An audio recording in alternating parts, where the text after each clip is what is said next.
tarde. Eu vou fazer um teste aqui de uma videoaula para a galera do segundo ano. Eu vou ver aqui se dá certo. Estou dando aqui fazendo uma gambiarra muito louca aqui na sala para ver se as coisas vão funcionar direitinho do jeito que a gente está pensando.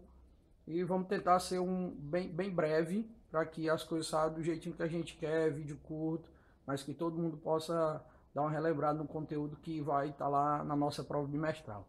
Então vamos lá, no segundo ano, o conteúdo que a gente começou a fala foi o conteúdo sobre globalização.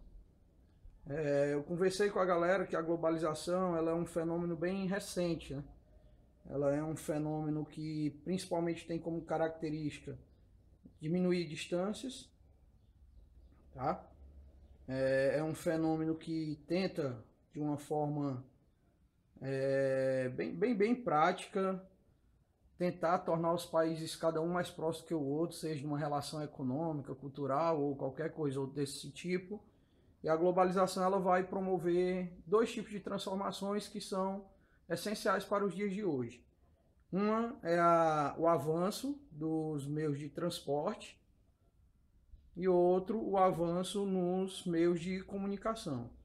Então são esses dois setores da sociedade atual que acabam interferindo para que o processo de globalização ele possa ser bem intenso, ele possa ser bem forte. Dentro dessa ideia de globalização, essa diminuição de distância, essa integração que os países têm um com o outro, nós também vamos destacar que esse fenômeno, ele, como eu disse no início, é um fenômeno recente e é um fenômeno que começa a se destacar especialmente quando o mundo passa a ser multipolar.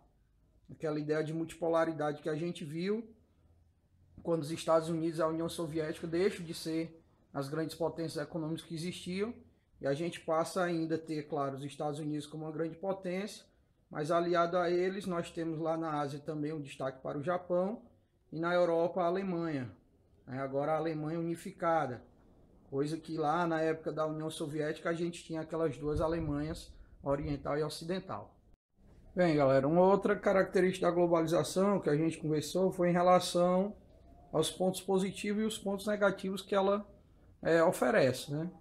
Positivamente falando, a gente pode destacar, claro, essa questão do transporte, né? Essa facilidade que hoje as pessoas têm de ir e vir, como que esses meios de transporte ele ganharam uma velocidade maior, coisa que há muito tempo atrás não se imaginava que você poderia estar em um país, um outro país ali no mesmo dia. Então, essa facilidade de meios de transporte ajuda muito e é exatamente ela que vai facilitar a questão da circulação de mercadorias.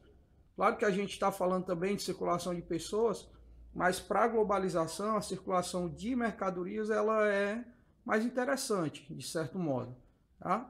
E uma outra questão, como a gente conversou antes, é a própria o meio de comunicação, né? Principalmente aí destacando a internet. Então, assim, falar hoje de comunicação sem falar da internet é praticamente impossível. Essa história de você poder acessar redes sociais, falar com pessoas de qualquer parte do mundo, de você comprar um produto francês sem sair de casa, um produto americano sem sair de casa. Então, essa facilidade ela é uma característica muito forte da globalização. Mas no mesmo capítulo a gente também falou sobre os pontos negativos. E aí a gente tem vários também, né? Mas a gente vai destacar aqui, como nós destacamos em sala, a questão do aumento da desigualdade social, tá? Desigualdade social.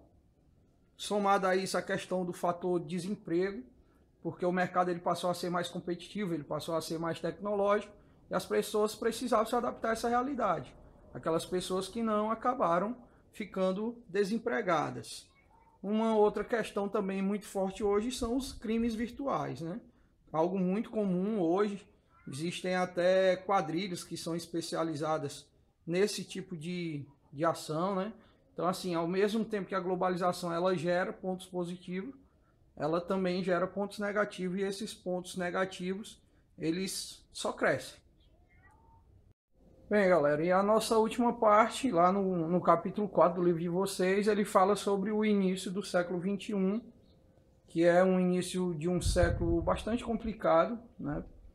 E essa complicação toda ela começa principalmente com a crise dos Estados Unidos, que é uma crise iniciada por vários fatores. E uma outra característica também é o surgimento das economias emergentes, né? O chamado BRIC, inicialmente, e depois o BRICS, com o ingresso da África do Sul. Quando a gente vai falar de crise americana no início desse século XXI, a gente vai ter como o ponto inicial os atentados do 11 de setembro, né? Os atentados que aconteceram no ano de 2001, que basicamente marca assim o auge do terrorismo mundial, principalmente marca esse auge porque acontece nos Estados Unidos, até então a maior potência econômica, a maior potência militar do mundo, e esses atentados eles vão não só abalar a confiança do povo americano, do ponto de vista cultural e de segurança, mas também do ponto de vista econômico, já que os Estados Unidos sofrem muito com esses atentados, a retirada de investimentos, e isso faz com que o dólar ele acabe se desvalorizando em relação a outras moedas. Além disso, além dessa desvalorização de moeda, de mercado, de investimento, os Estados Unidos também investem bilhões, trilhões, na verdade, para financiar a guerra ao terrorismo, tendo como principal alvos, inicialmente. Bem, galera, e a nossa última parte é sobre o BRICS, né? A gente conversou que no início desse século XXI nós temos também o BRIC, que é o Grupo de Economias Emergentes. Esse nome foi dado por um economista inglês que fez um levantamento das economias que mais cresciam ao longo dos anos e como que esse crescimento ele influenciaria na economia mundial. Daí ele passou a chamar esse grupo de 4 economias, Brasil, Rússia, Índia e China, como países emergentes. Nada mais é do que economias em crescimento. O BRIC, que atualmente é chamado de BRICS, porque os 4 que formam o grupo inicial convidaram a África do Sul a fazer parte também do bloco. O BRICS hoje faz parte de 2 grupos econômicos de grande importância econômica mundial. Um é o G20 financeiro, que além do BRIC é composto por outros países emergentes, o G6, que é o grupo das economias mais fortes do planeta, e ainda alguns órgãos que cuidam da economia mundial, como o Banco Mundial, a União Europeia, participam desse bloco econômico. Um outro é o G20 comercial, esse é composto apenas por economias emergentes, principalmente economias da parte sul, e essas economias elas discutem especialmente sobre commodities, que são aquelas matérias-primas, produtos que vêm da agricultura, da mineração, e que tem uma forte influência e que é fornecido em especial por esse grupo do G20. Então essa é a nossa revisão, são dicas aí para ajudar no estudo de vocês, e eu espero que tenha ajudado. Valeu, um abraço e boa semana de prova para todo mundo.